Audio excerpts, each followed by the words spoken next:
রাজনৈতিক দলগুলোকে প্রতিপক্ষ বানাবেন না। অন্তর্বর্তী সরকারের উদ্দেশ্যে মির্জা ফখরুল সময়টা সবচেয়ে কঠিন বলে মন্তব্য করেন। বিএনপির মহাসচিব বলেন, প্রতিটি মুহূর্ত আমাদের এখন সতর্কভাবে পার করতে হবে। প্রতিটি কথা মেপে বলা দরকার। নিজেদের পছন্দে সিরিয়ার ভবিষ্যৎ সাজাতে চাচ্ছে যুক্তরাষ্ট্র, তুরস্ক, ইসরায়েল। দেখুন শীতের পিঠার রেসিপি। যেভাবে নকশি পিঠায় নকশা করবেন, পিঠার কিনার ধরে চারদিকে ছুরি বা খেজুরের কাঁটা দিয়ে চোখা করে কেটে নিন। পিঠার উপরেও মোটা সুই বা খেজুরের কাঁটা দিয়ে নকশা আঁকুন। মংডু আরাকান আর্মির দখলে রোহিঙ্গা অনুপ্রবেশের শঙ্কা। রাখাইন পরিস্থিতি। নাফ নদীতে নৌ চলাচল বন্ধ। টেকনাফের বদলে কক্সবাজার থেকে সেন্ট মার্টিনে যাচ্ছে নৌযানগুলো। সেন্ট মার্টিনে খাদ্য সামগ্রীর মজুত কমেছে।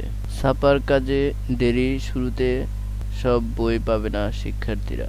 বিনামূল্যের পাঠ্য বই, শিক্ষাক্রম পরিবর্তন, বই পরিবর্তন, নতুন দরপত্র দেওয়া সহ ছাপা সংক্রান্ত কাজে বিলম্বের কারণে এই পরিস্থিতি তৈরি হয়েছে। বাংলাদেশ প্রতিদিনের শিরোনামে রয়েছে কোটির বেশি বেকার। বিসিএসের সংখ্যা পরিবর্তনের পরামর্শ বিশেষজ্ঞদের।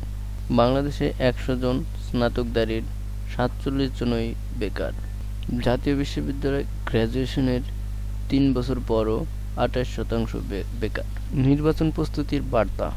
জাতীয় সংসদ নির্বাচনের প্রস্তুতি নির্দেশনা দিয়েছেন বিএনপি ভারপ্রাপ্ত চেয়ারম্যান তারেক রহমান। লন্ডন থেকে ফিরে সাংবাদিকদের একথা জানান দলের মির্জা ফখরুল ইসলাম আলমগীর। রাজনৈতিক দলগুলো সরকারকে ব্যর্থ প্রমাণের চেষ্টা করছে। তথ্য উপদেষ্টা নাহিদ ইসলামের এমন বক্তব্য রাজনীতি বিরোধী বক্তব্য বলে মন্তব্য করেন মির্জা ফখরুল ইসলাম আলমগীর। তিনি বলেন, আমি জানি না তিনি কোন পরিপ্রেক্ষিতে একথা বলেছেন। লন্ডন থেকে ফিরলেন মির্জা ফখরুল।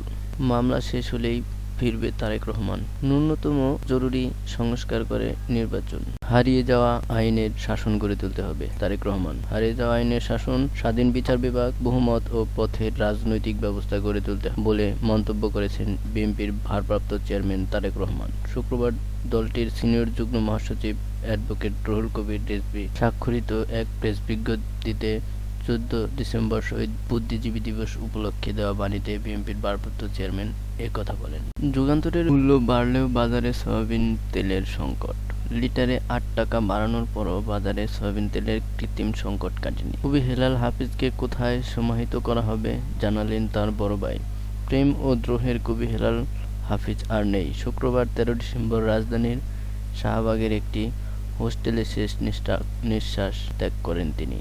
ইত্তেফাকের শিরোনামে রয়েছে উন্নত, সমৃদ্ধি ও সুশাসিত বাংলাদেশ গঠনে অন্তর্বর্তী সরকার অঙ্গীকারবদ্ধ। ছাত্র, শ্রমিক জনতার গণ অভ্যুত্থানের মাধ্যমে গঠিত অন্তর্বর্তী সরকার একটি উন্নত, সমৃদ্ধ ও সুশাসিত বাংলাদেশ গঠনে অঙ্গীকারবদ্ধ বলে জানিয়েছেন প্রধান উপদেষ্টা ডক্টর মোহাম্মদ ইউনূস। শনিবার ১৪ ডিসেম্বর শহীদ বুদ্ধিজীবী দিবস উপলক্ষে শুক্রবার ১৩ অক্টোবর দেওয়া এক বাণীতে তিনি একথা বলেন।